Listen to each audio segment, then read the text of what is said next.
প্রধানমন্ত্রীর আবেদনে সাড়া দিয়ে শনিবার সকাল থেকে জলপাইগুড়ির বিভিন্ন মন্দির পরিচ্ছন্ন এবং সাফাই অভিযানে নামল সদর মণ্ডল বিজেপির কর্মীরা। সদর মণ্ডল 2 কমিটির তরফে সকালে ডাঙ্গাপাড়া কালীবাড়ি এবং সদর মণ্ডল 1 কমিটির তরফে পুরাতন পুলিশ লাইনের জগন্নাথ গৌড়ীয় মঠ মন্দির পরিষ্কার পরিচ্ছন্ন করা হয়। এছাড়া মহিলা মোর্চার তরফে এদিন রাজবাড়ির শিব মন্দির চত্বর পরিষ্কার করা হয়। স্থানীয় ভক্তবৃন্দদের নিয়ে সারাদিন ব্যাপী বিভিন্ন কর্মসূচি পালন করেছেন উদ্যোক্তারা। বিজেপির জলপাইগুড়ি জেলা সম্পাদক শ্যামপ্রসাদ বলেন, আগামী 22শে জানুয়ারি অযোধ্যায় রাম মন্দিরে প্রাণ প্রতিষ্ঠা অনুষ্ঠানকে কেন্দ্র করে জলপাইগুড়িতেও বিভিন্ন মন্দিরে নানা অনুষ্ঠানের আয়োজন করা হয়েছে। স্থানীয় ভক্তদের নিয়ে দিনভর আনন্দ অনুষ্ঠানে সামিল হব আমরা।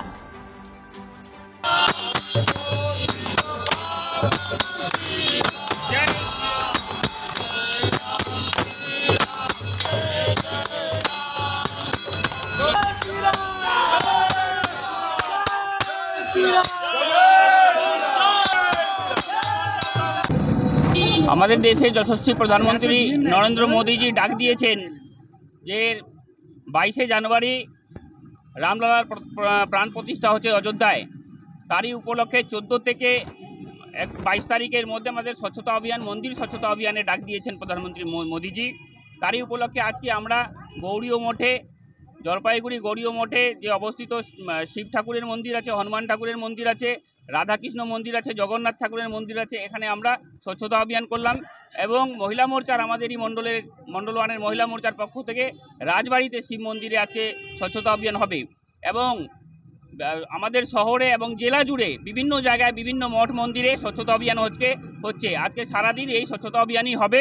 আপনারা সবাই জানেন যে মকর সংক্রান্তির দিন থেকে 22শে জানুয়ারি পর্যন্ত রাম মন্দিরের উদযাপন উপলক্ষে প্রধানমন্ত্রী নরেন্দ্র মোদীজি আমাদের এক স্বচ্ছতা অভিযানের আহ্বান করেছিলেন, ডাক দিয়েছিলেন।